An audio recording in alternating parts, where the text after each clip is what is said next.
I was recommended this by someone over at YouTube to watch this. We watched like of the same guy about Warframe. Well, now he has a video about the First Descendant. So what are we gonna do? Well, let's get it. I'm gonna watch. I mean, come on. Come on, of course we are. We have to. Like, let's see what he says about the First Descent. Are we, the First Descent lovers, a little blind? The Warframe players are a little blind, so to be honest, we may be too. Let's take a look. The First Descendant is the most conflicted and confused about a game I've ever been.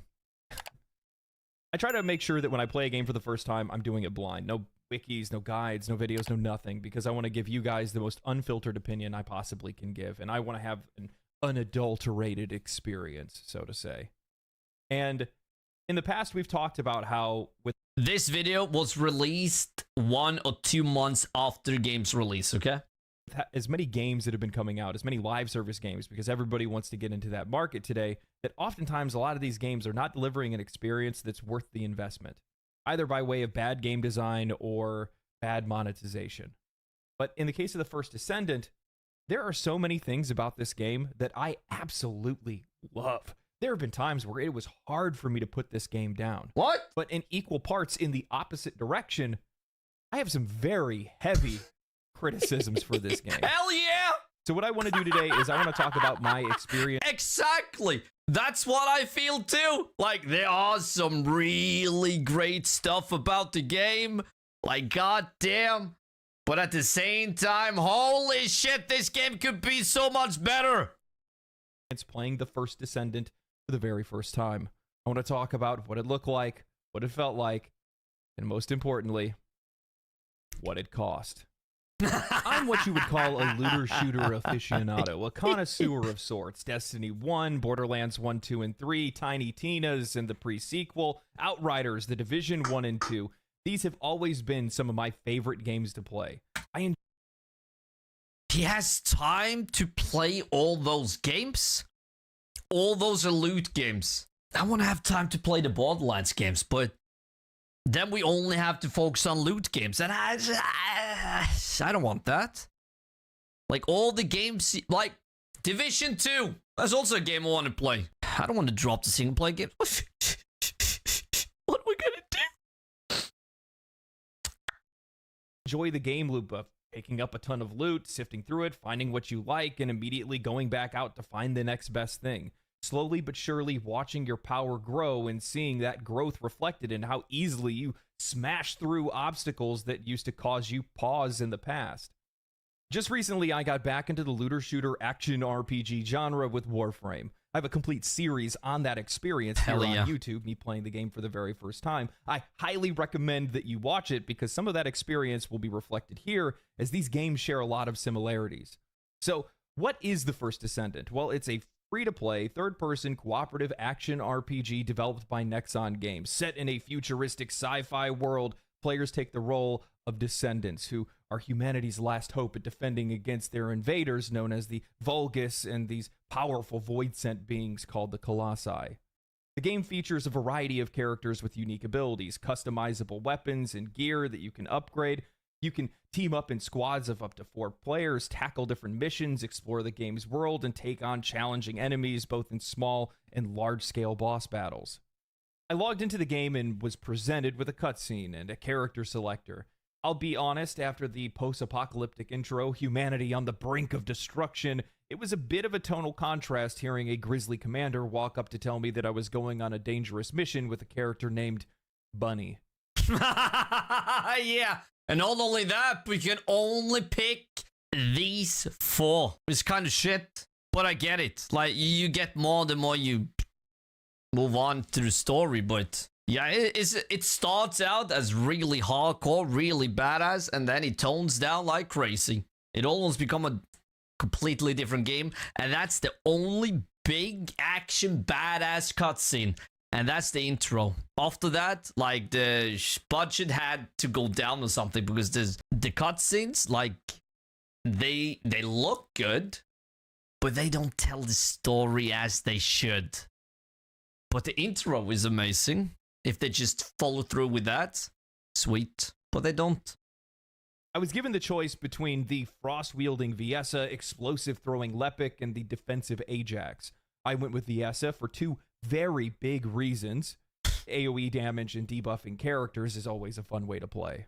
A few things stood out to me from the second that I started playing this game. One being how great the game looks and how few performance issues that I had.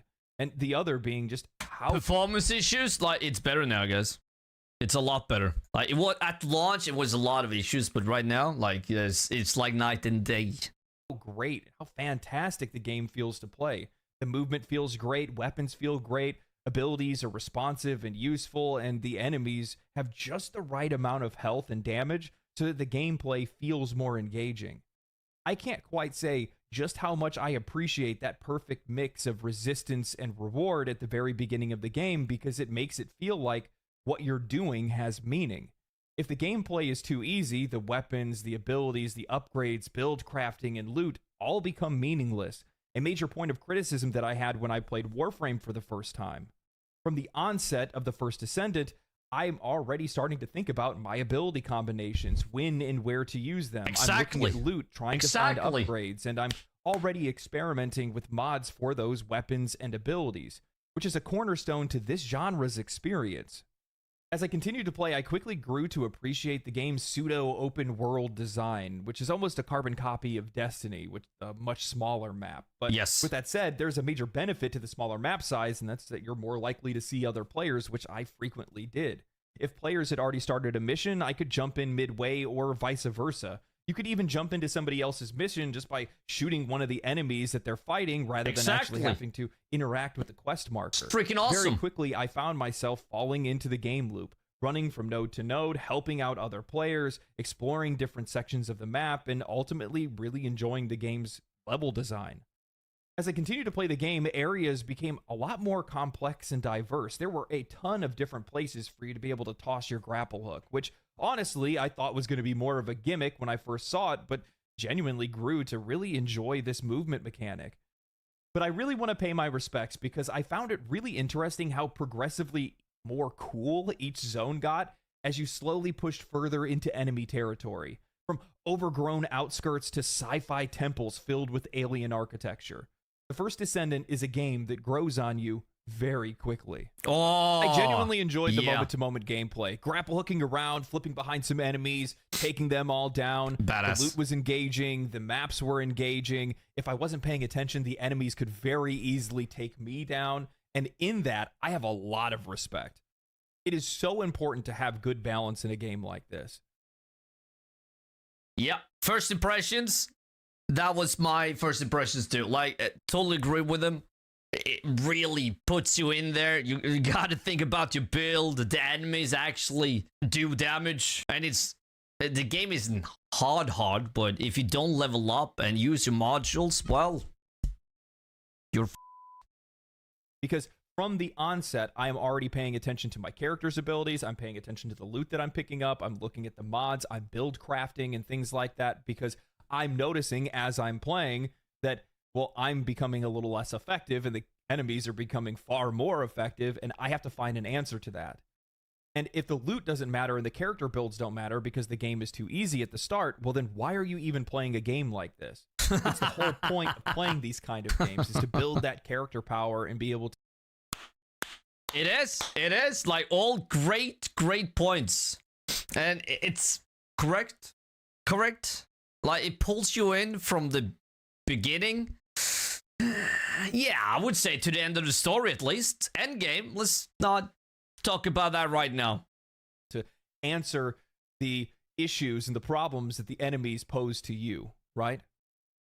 And it's a major criticism that I had for Warframe, a huge one. It almost made me quit the game, because it was so easy for far too long at the beginning of the game, where it made it feel like weapons, warframes, their abilities, none of those things really mattered all that much, because you just breeze through just about everything in the game. Whoa. Those things really mattered all that much, because you just breeze through just about everything in the game. And that, yeah. I remember when I played like 6 years ago or something, maybe more. Not quite sure. Yeah, I had the same feeling. Like, just run through, okay. Like, you don't even...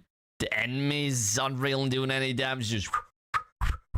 Okay, like, why are the enemies even there? Like, is this a time trial? Come on. Like, I want to go down. Like, actually do something, you know? So I agree. Ultimately, I didn't quit, and I'm glad that I didn't, because Warframe's an absolutely fantastic game. But yes, with that it said, is. This is a lesson that a lot of developers can learn from. And to build upon what I just said, yeah, at the start, you just push through, do your thing, but holy shit, it gets better. So does the story. Like, I haven't played much of the story, but when we start to play, we're going to start from the beginning, enjoy the game, learn the game, and do all kinds of things. Okay, we're surely going to check out those frames. Okay, there's some people that say, nah, there's only one frame with an S. Well, I've seen some of those frames, and hell no, there's not only one. No. Okay? Like, look at the frames. One more time. If your game is too easy at the beginning, then it's too boring. If your game is too hard, then you're going to bounce players right off of your game. You want to find that sweet spot right in the middle that keeps players engaged and keeps players engaging with the mechanics that they're going to be using for the entire game. Yeah. It's the reason why they play it in the first place. Exactly. But the First Descendant does a lot of other things really well. And one of those things is its new player experience. Yes. Damn. They did a really good job. They did. Games like the First Descendant live and die by their systems, so it's essential to make sure that the players understand how they work, because they're going to be the main way that they're going to continue to progress through that game, and ultimately what they're playing that game for. Except for the Gooners. Yes, I know why you play this game. Please stop bowing next to my ass in Albion. When you have a game that is entirely dependent on its systems, you have to make sure that you're introducing those systems to players immediately so that they can interact with them from the start, learn them from the start, and apply that knowledge throughout the game. One of First Descendant's first missions is actually to create another Descendant. The game gives you a brief tutorial by way of an NPC, and the mission progress is tracked.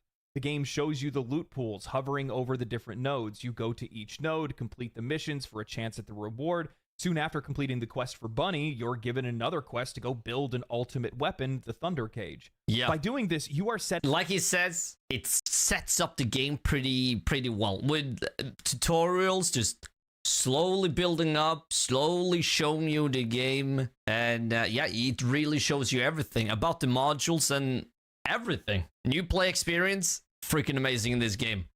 But I'm sure as hell he's going to talk about it, and that's the end game. The monetization, he mentioned that at the beginning. Like, there's a lot of stuff you can buy, pretty cool ones. Like, I'm one of them that pays. Also, mostly because I like the game. I want them to build upon it. But there's not much earnable skins at all. That needs to change. Players' expectations. I don't have to buy these things. I don't have to buy these characters or weapons. No. I can make them. Which is this good. Is how I do it. When I see something that I want in the game, whether it's a weapon, character, mod, or piece of equipment, I know how to go look for it now and how to make it. Step by step, the game walks you through the process of how you will ultimately be playing this game in the end game. Targeting loot, farming it, upgrading it, rinse and repeat.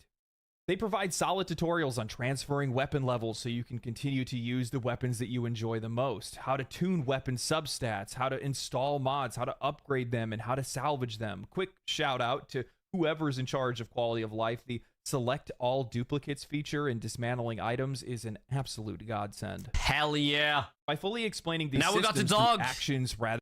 And now we got the dog. Auto dismantling, which is freaking amazing. Like, Destiny still don't have it. Maybe they do of some kind, but I don't think they have it. Like, they made it so it has less blue ones, but the auto dismantling isn't quite there. First Descendant had it pretty quick. Rather than words, it didn't take long before I was already trying to make my next Descendant or weapon. Only after a few hours of play, I'm already farming missions to get Freyna, a feat that I didn't understand or achieve in Warframe for over 20 hours because it was never explained in-game. Yeah! A major weakness that the First Descendant overcame through quest design. The First Descendant doesn't just teach players how to play, it's carefully constructing a foundation upon which their entire experience will be built. By introducing these systems early and thoroughly, the game isn't just educating, it's creating an experience between the...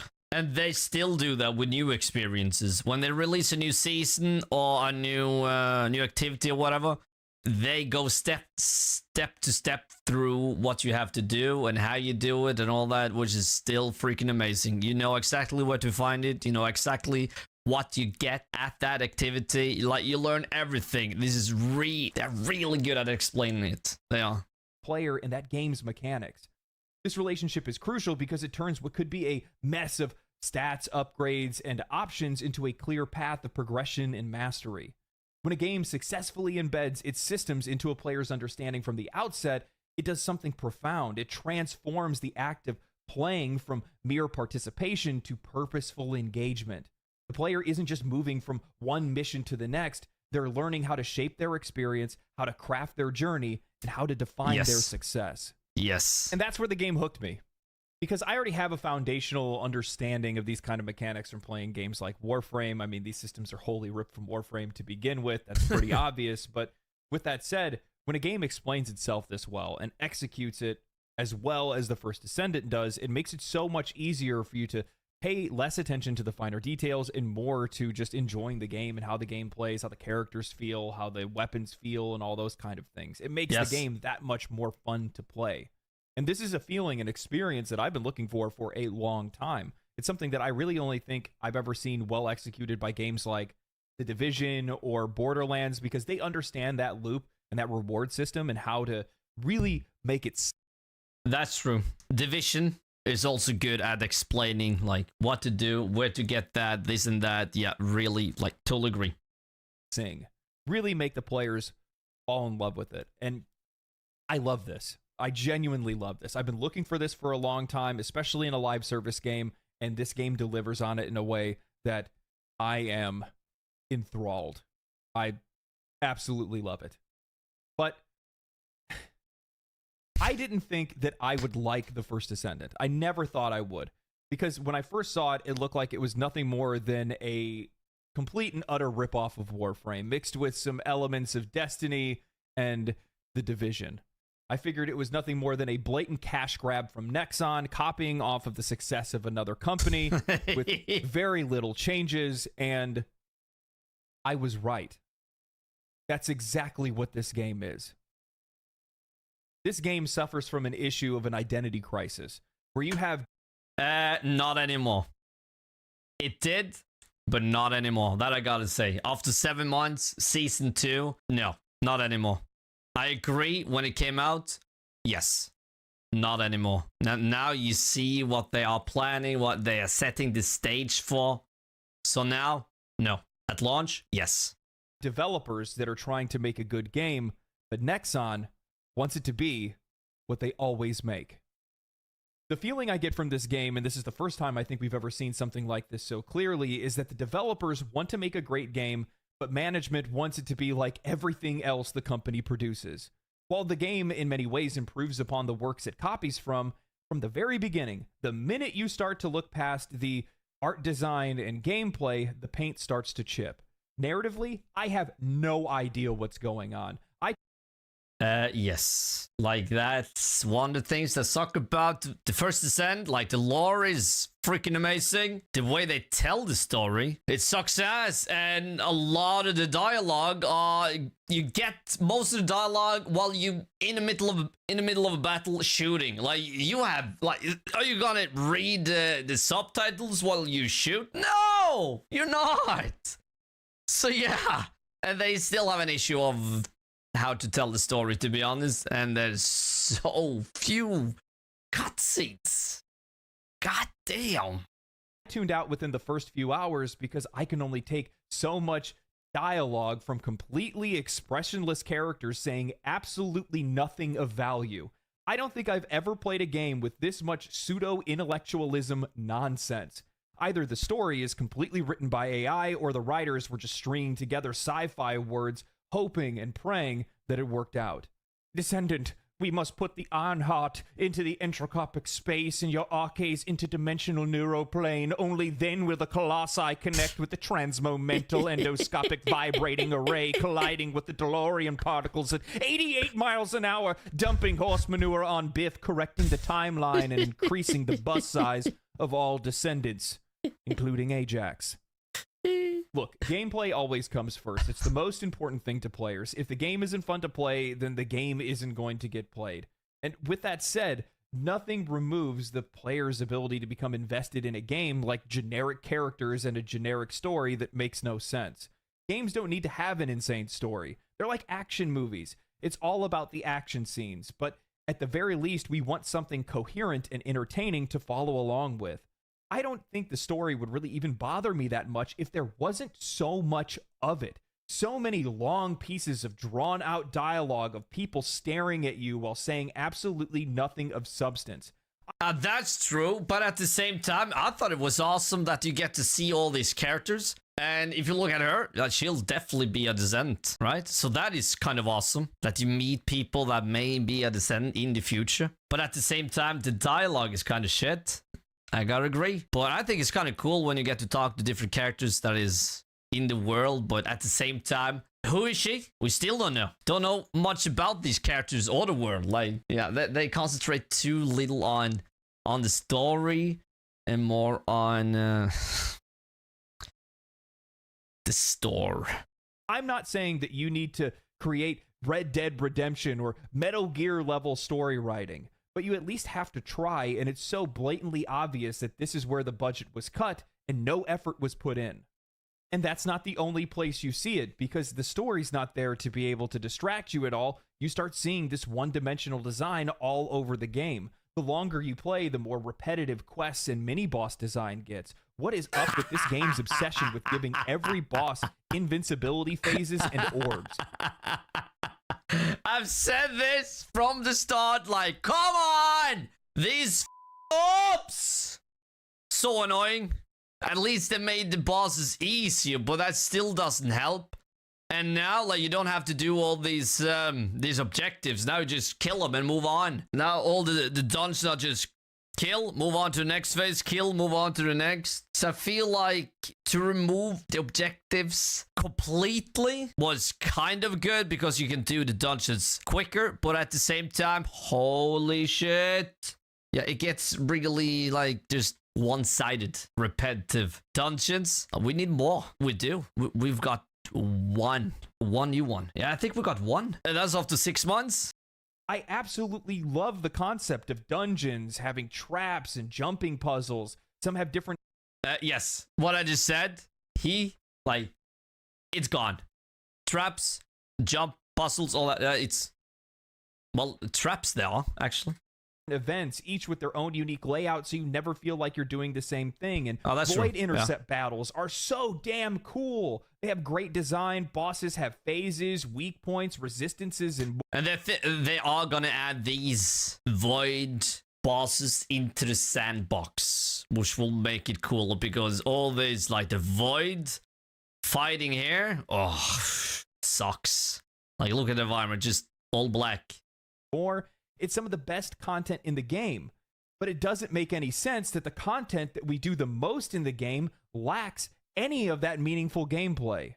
We're shooting orbs, we're waiting for enemies to spawn, we're waiting for enemies to spawn around the boss to give him an invincibility shield and then kill that wave of enemies for him to only summon another wave of enemies to kill so that we can then yet again break his invincibility. Yes! There are so many of these moments. All the bosses! And there's so much waiting, especially now that they removed the objectives in the dungeons. Now you just wait. You shoot them, okay? Let's wait for them to spawn. Kill them. Okay, let's wait for the next wave to spawn at the boss. It's exactly like this.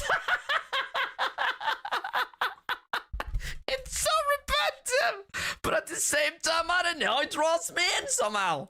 Where I was left so confused, so conflicted, so many times by either the game's design or the clash of the story and character portrayals that I went from saying I'm having fun to why am I even playing this? Games are a medley. The games that both you and I love typically have all elements singing together in harmony. The visuals, the gameplay, the music, all of these things. We're in season 2. Why are we playing it? It's fun, that it is.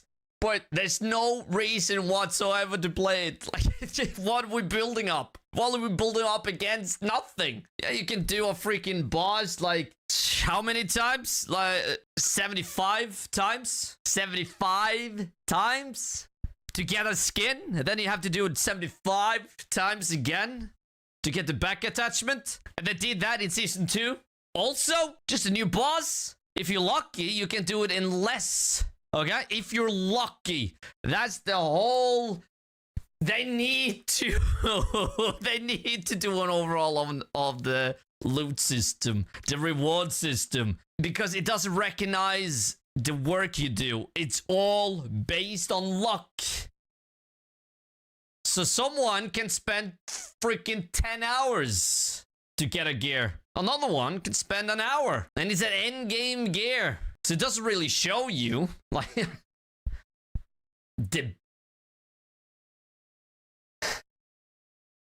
doesn't really show you the work you've done. Same with the bosses I mentioned, with the skins. Some can do it in less than 75. And you need 300 vouchers to get a skin or back attachment. Per boss, you get 4. If you're lucky, you can get 100, 150. That's if you're lucky. So yeah, if it rewards your work, no. And that sucks in a loot game. A piece of loot is supposed to show you, like, you've done this. Especially the top end game stuff. If you do a raid in Destiny, they have that weapon, they have that armor. You know they've gone through shit, sweat, arguments, all that. You know, raids in Destiny, holy shit, there's a lot of toxicity. But you know they fought for it. Fought for that weapon. Fought for that piece of armor. That is something I want in the First Descent. Not based on luck, based on the work you do. Leaving a lasting impression on us, and more importantly, most times distracting us from other weaknesses that the game has. And that's the biggest issue when it comes to the First Descendant. They are relying so heavily on the gameplay of the game that everything else in the game becomes that much more apparent, that much more visible. And despite its promising concepts and engaging mechanics and everything else that the game offers, it fails in the execution of so many things. And there was one point when I was playing the game where I was so just dialed out on the story that what I ended up doing was skipping every piece of dialogue in an entire area, jumping from node to node, just completing quests, just trying to get through the game at that point.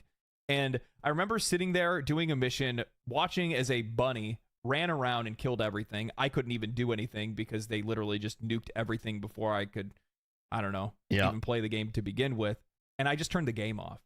What am I even doing at this point? Why am I even playing this game? Yes, exactly. Now, this isn't to say that other games aren't guilty of things like this. Warframe has tons of repetitive issues. But at the exact same time, they have a lot of other things in the game that help to alleviate that repetition and take the focus away from those areas by giving other areas of the game for players to be able to enjoy. They serve as distractions, more or less. And when you don't have those, well, the comparison between your game and the games that you're copying off of become that much more visible in contrast, especially when you look at their monetization.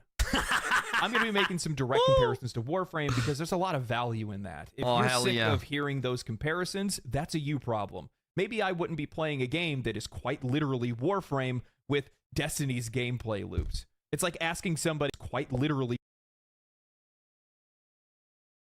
Guys, that is very similar. But at the same time, in Season 1, this is Deathstalker. You don't see the face. It's not as badass as they show it in the trailer. Not at all. There's not even story to it. So I agree that maybe like they copy something, but like why be annoyed at it or irritated? Like it's just, guys, they're doing a bad job if trying to copy it. It's we, the First Descent players, who should be annoyed. Warframe players should be happy. Like, okay, more players are coming over. Warframe with Destiny's gameplay loops. It's like asking somebody not to compare PALs to Pokemon. In many ways, the game actually improves upon Warframe. It has meaningful boss content, dungeons, interesting build crafting, and a way better new player experience. but there is no way that I am turning a blind eye to the mobile game inspired, trashy, blatant, time wasting bullshit that you have to put up with to play this game. Every single one of their systems is wholly ripped from Warframe and made worse. Not because the developers messed up, not due to inexperience, because they are actively making the game worse so that you are more likely to spend money on their outrageously priced cash shop. Structurally, these games are identical. Warframe and Descendants are a mirror image. You have base characters and improved versions of those characters in Prime Warframes and Ultimate Descendants. The same goes for weapons, but in the First Descendant, they didn't really carry over the base weapon thing with Prime weapons, so you just have generic loot and then ultimate weapons. But the acquisition for Ultimate Descendants and Ultimate Weapons are the exact same. So now that we've defined them, let's look at their approach to gameplay and monetization. In the First Descendant, you run specific missions all throughout the game for a... It's so... I know that it took inspiration, stole, whatever you want to call it, copy it. I know, but they're so similar. So okay. Warframe players, I understand. Okay, I understand what you're saying. But you should be happy that they are doing this bad. More players are coming. Your game is better. Calm down. Drop chance at a specific blueprint that you're looking for. You need 4 blueprints to put together to be able to make the item that you're chasing. Those blueprints are built separately. And so many materials. So many. I spent 4 weeks to get Ultimate Ajax. Because I never got that one part I needed. Because it's all based on luck. 4 weeks.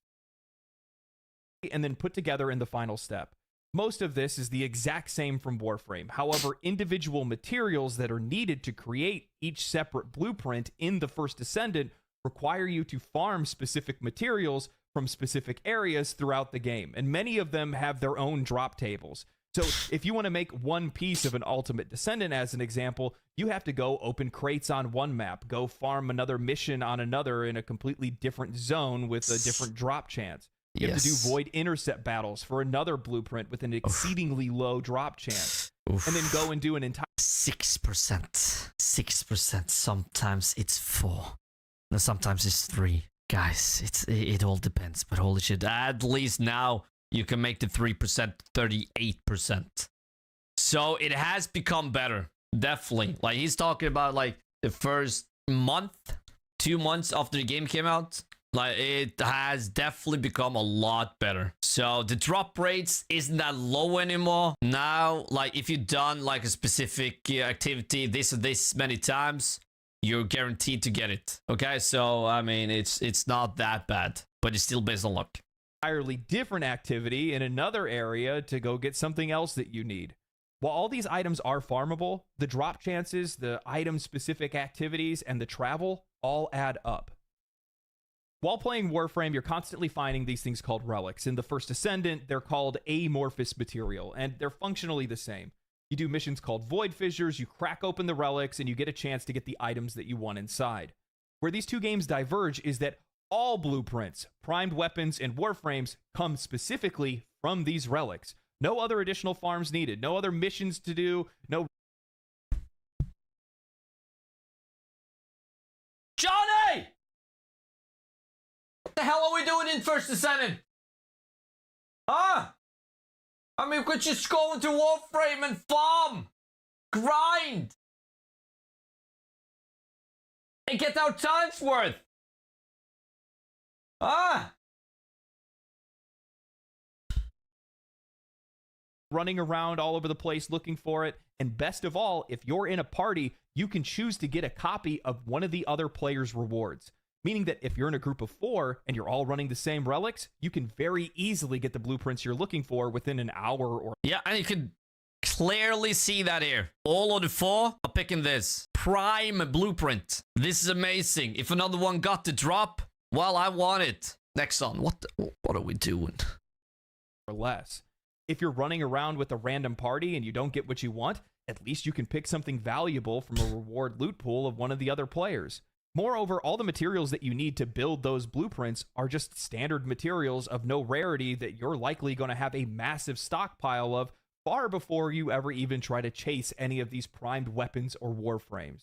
And to take this all a step further, if you noticed in the First Descendant, there is... First Descent, like, there's so many materials. You have to do so many different activities. He mentions it, but, I mean, it's like... Guys, I went into the game early today. I wanted to craft a weapon. No, I can't craft a weapon because I need this and this material. Okay, let me get this pot then. No, because the other pot you need to get that material, and that you have to do in another activity, and then after you've done that, you craft it. You craft the pot. There's only, I don't know how many research crafting spaces you have in Warframe. We have 7. So if you have like, but you don't have to wait that long. But at the, like, if you, if you have 6, but you need to craft 2 parts, well, you have to wait. But I just farmed for those materials. You need 4 different materials, or 3. Yeah, 3 different materials to craft 1 part. Like, and there's so many different ones. There's so many different ones, and in each season they add new ones. Yeah. A material that you it's can like use Destiny. To be able to increase your drop chances on items with amorphous material, but that item that you need is incredibly specific. You have to farm it from very specific. You can get it really easy now. Like, this is no problem to get, and you can even craft a better one, which increases the drop rates like crazy. This 3% can become a 38%. So the drop rates are way better. Specific places, very specific missions, and it takes one single type for each type of amorphous material or different amorphous materials. Yeah, that sucks though. Yeah, different activities, different places, different regions. It's all just a mess and a slog sometimes. In Warframe, they do the same thing, except for the fact that the material that you use actually just comes from doing the void missions in general. Johnny, again, what the are we doing in the First Descendant? Huh?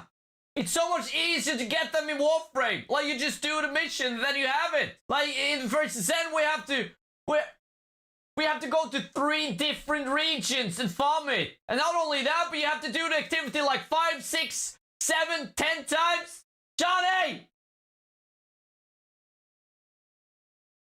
You're getting it constantly as you're playing and cracking these relics open. So the more you do, the higher you're increasing your drop chances, and the more likely you are to get what you want even faster. Oh, we're not done yet, because in Warframe, you can trade items with other players and... Johnny! Premium currency, meaning that if you're going and cracking relics looking for primed weapons or warframes, ultimate descendants or weapons, well, you can trade those item for item with another player or for currency, and then go use that currency to trade with another player or to go use in the game's in-game shop. Better yet, you can actually even go and take those primed blueprints and go trade them into a vendor and then buy other things within the game as well from other unique shops that show up. That is in the game. That is in the game right now. Like, you can sell. Yeah, you can. Yeah. You can sell the blueprints. They have that in the game now. And then you can buy different stuff. So that is in the game. So, yeah, a lot has changed. Definitely. But still, a lot of great points. You're always being rewarded regardless if you're progressing towards the thing that you're actually trying to get. Actually, you are ultimately always progressing towards the thing that you're trying to get. Whereas in the First Descendant, if you don't get what you are looking for, well, then you just don't get what you're looking for. And you better hope the things that you do find are things that you want to use in the future, or you want to use to build, you know, a different frame or whatever it might, or Descendant or whatever it might be. And normally this kind of comparison really wouldn't be that big of a deal. But keep in mind that Warframe systems are entirely balanced around the fact that players can trade items in-game, trade premium currency in-game. So when you copy Warframe systems identically, like the First Descendant has, and then you remove the fairness. They Nexon plans have, well, they have plans on adding a trade system. They said that like just a few months in, I think, just a few weeks. So there are plans, but does it really take 6 months? Priorities, huh? Well, that's bullshit. Now, keep in mind, I'm making these comparisons because they are essential to the gameplay. Leveling up weapons, building characters, this is the core of the gameplay loop. The First Descendant also copied Warframe's modding system, where you can put mods onto weapons and characters as a form of build crafting, and both games have a limit on how many mods and what level those mods can be that you can install on these different items. However, this max... This I knew, okay? This I knew when I started the First Descent. I knew that. These are similar, but still. Maximum can be increased. Energy activators are essentially the exact same thing as Orokin reactors and catalysts. They increase your mod capacity on weapons and warframes. Crystallized catalysts, on the other hand, are the exact same thing as Forma in Warframe, which allow you to be able to create these discounted slots, matching different symbols on mods to be able to give yourself more capacity. Energy activators and crystallized catalysts essentially have the exact same farming method. I'll concede. I mean, it's a great system, so that right there, that doesn't matter to me. It's a great system, so I would see it as a compliment that another developer is taking that. Like, I would, like, that's great. Like, oh, they figured something out. Let's take that. That specifically activators aren't limited like Warframe's Orokin counterparts. Forma, on the other hand, is exceedingly common to be able to come by. It's a byproduct of opening relics. Well, okay, so there's clearly a difference. Because energy activators in the First Descent, holy shit! You have to grind for that too. Crystallization catalysts have to grind for that too. There's so much grind and repetitiveness, it's maddening. While you're looking for prime parts. The accessibility of these items is a major concern. They're not a convenience item. These are critical in the progression of the game, and without them, you're going nowhere. These items are made to be monetized. So let's look at how each game does that. In Warframe, Orokin reactors, catalysts, and Forma are all 20 platinum, and seeing as though you can buy only the minimum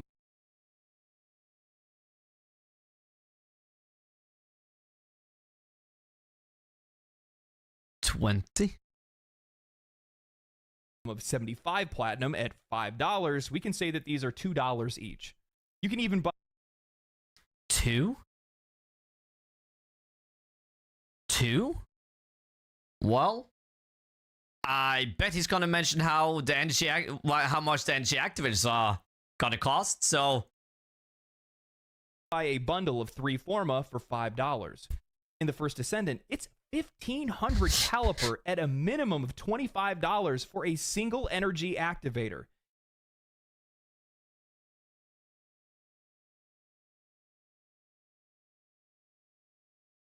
Bundle of 3 Forma for $5. 3 for 5, okay? That's Warframe. 1 in the First Descendant, it's 1,500 caliper at a minimum of $25 for a single energy.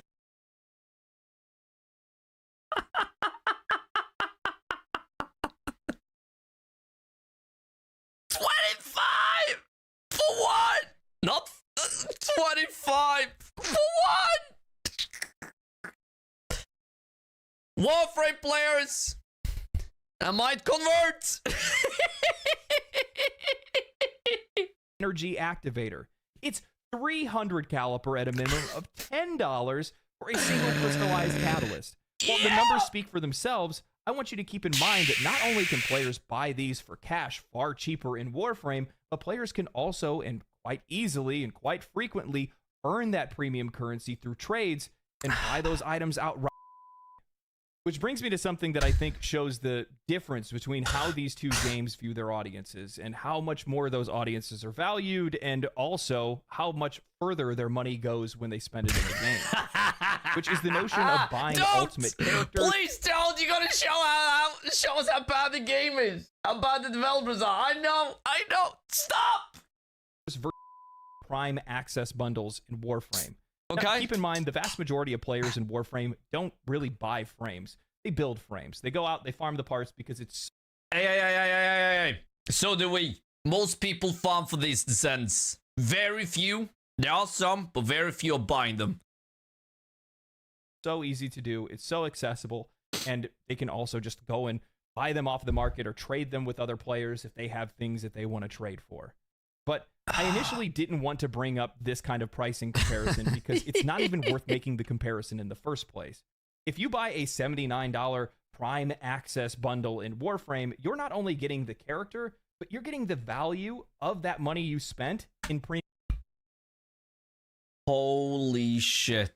75, okay? For premium bundle, 79. You get the same amount of platinum as 79 is worth, and then you get all these. 79 and you get all this?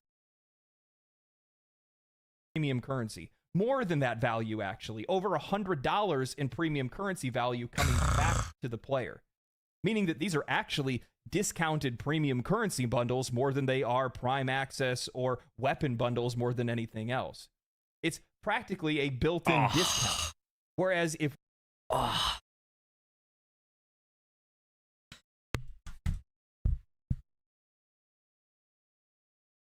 Do we need to keep going? Do we need to keep going? It's $69.99 for two, 2400 caliber. Meanwhile, in other video games, 2400 is $30. It is. They have a weird ass system. Definitely. If you spend 1,000 in-game money, it's normally $10 around there. Normally.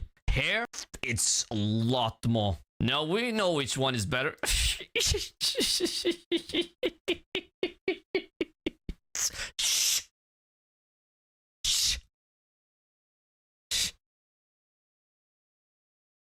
We're looking at something like the First Descendant and their ultimate bundles, you're just getting the character, an energy activator installed, and a couple cosmetics for $100.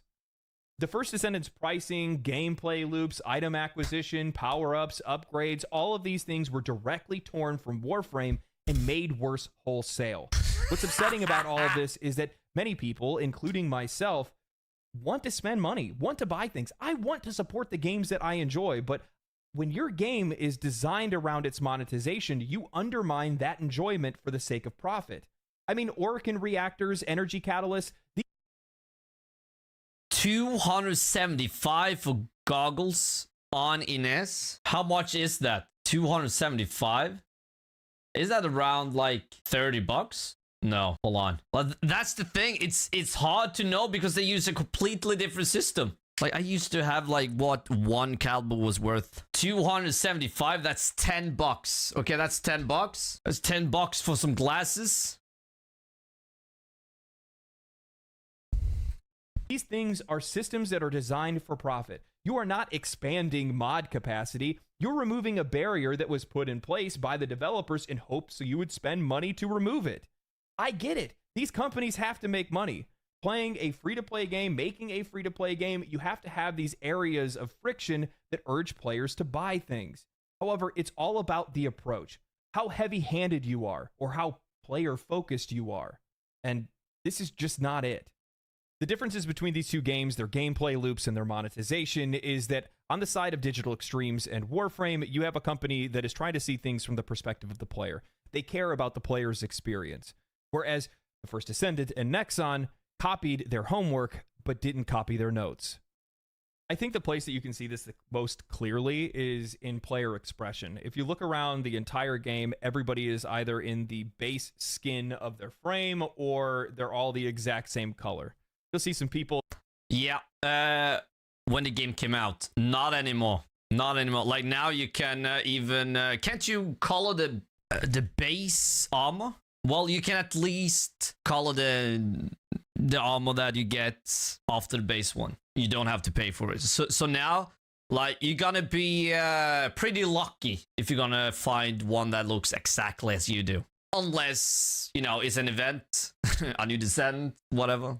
that are wearing maid outfits and swimsuits and things like that, but it's the base color version because the game just lacks color.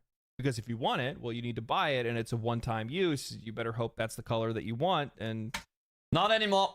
That's also changed. That has also changed. Yeah. But in Warframe, from the very start, you have access to colors. There's not a but you still have to pay. But yeah, let's not go into that, okay?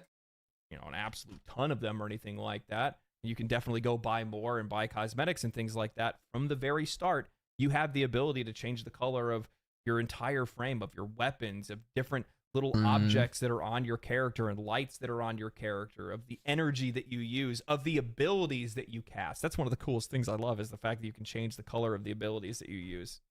Sick. Johnny! Again! Why? No, I don't know.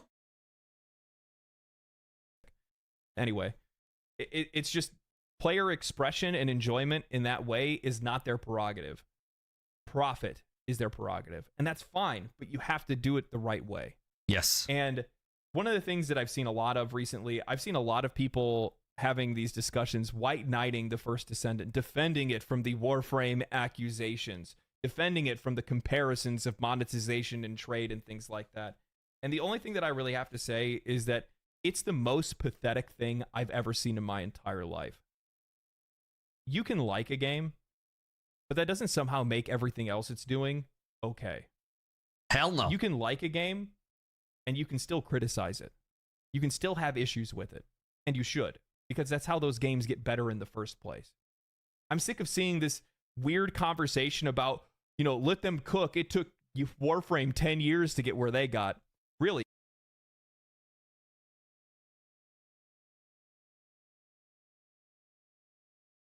Did it take the First Descendant 10 years to copy Warframe? Isn't it odd to you that out of all of the things that they didn't copy from Warframe or Destiny or The Division, or specifically with Warframe, the one thing that they didn't take was the fairness, the monetization? Isn't that oddly convenient to you? If you like a game, you get blind, okay? If you're in love, you get blind, okay? This is how it is. It completely ignores the idea and takes away the responsibility of developers, saying that, like, oh, well, it took Warframe 10 years to get there. Like, we're supposed to wait for this game to do the exact same thing. No! That is not what people are saying! Come on. That is short-sighted. That is so, like, this guy is amazing, but that is short-sighted. When it has the easy opportunity to, well, learn from the mistakes of its peers. Yes, but that's all loot games. All loot games are like that. Even before Warframe did well, Destiny did well. Loot games came after Destiny. Why the hell they didn't copy the best part of Destiny, I have no idea. If it's Division, even if it's Warframe, the First Descendant, Anthem, like, whatever loot game, like, come on, how hard can it be? I like the game, but I don't respect it. And in a lot of ways, it's an insult to the games that it copies from. I still plan on playing it.